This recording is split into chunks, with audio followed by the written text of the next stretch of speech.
Hello, for this week's assignment, I listened to episode 181 of the Student Affairs Now podcast, Dual Enrollment Growth, Challenges, and Opportunities.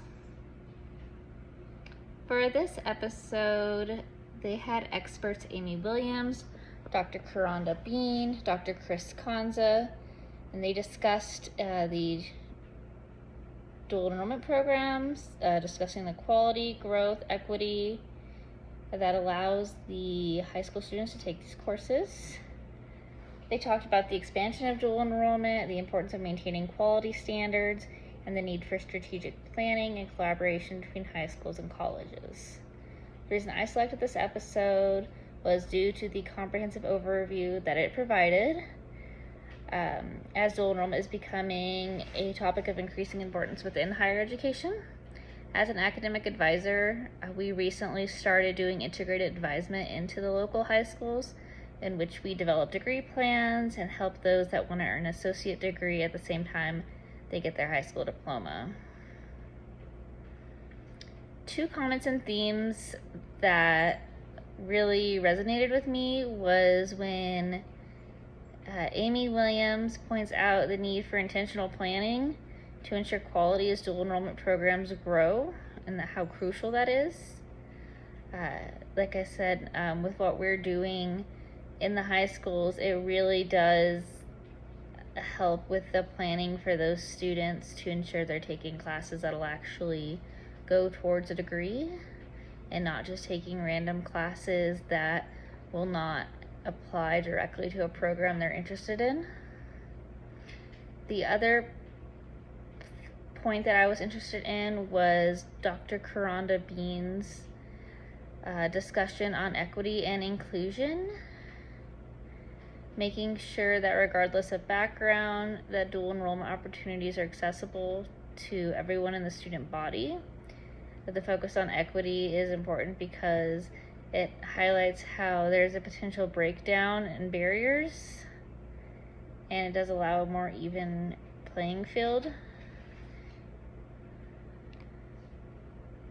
I think this would apply to my current position due to being an academic advisor. It's really important to understand the landscape of dual enrollment when guiding students through their academic journey. Knowing the transfer policies, supporting students transition to college, advocating for equity and educational opportunities is all really important information and resources that we can give to families.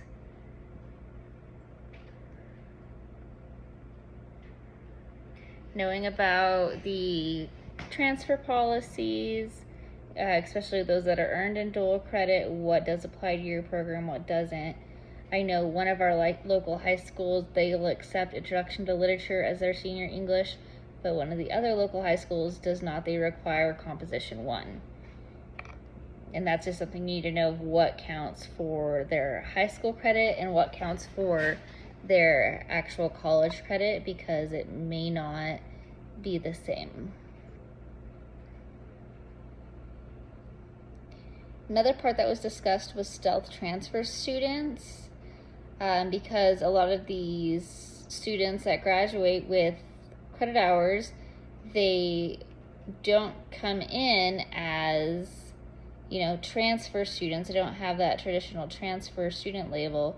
They're still considered incoming freshmen, even though they're coming in with college experience and multiple credit hours gained.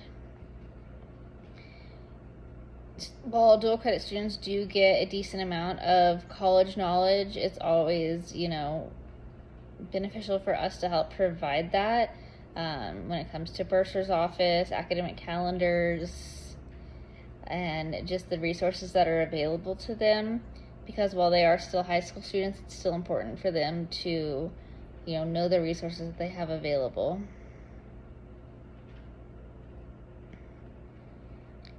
A collaboration with student affairs is important due to what I just stated with the need for college knowledge. Student affairs is obviously extremely important. There's discussion of the bursar's office, financial aid, academic advising, career services, and just other student support services that are wrapped into that, which are traditionally provided to college students, but the dual credit students can access them as well. Examples of further research in this area, there was 2 different ones that kind of came to my mind. One was the long-term impacts of dual enrollment on student success.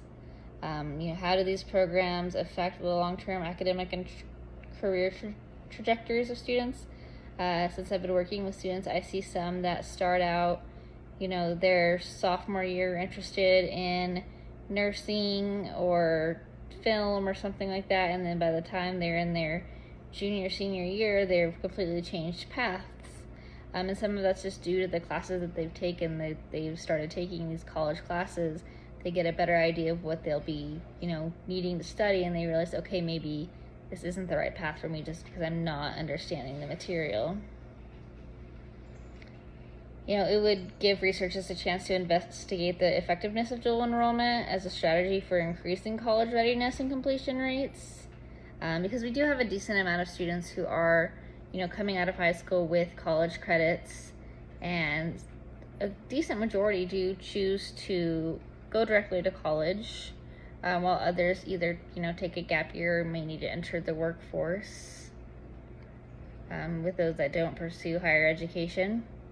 But I'd also be interested to know about how dual enrollment programs affect the mental health and well-being, considering the challenges that young adults might face in a college environment, being 15, 16, taking classes with, if you're not taking them in your local high school, taking them on the college campus, with adults, adult learners, or even recent high school graduates.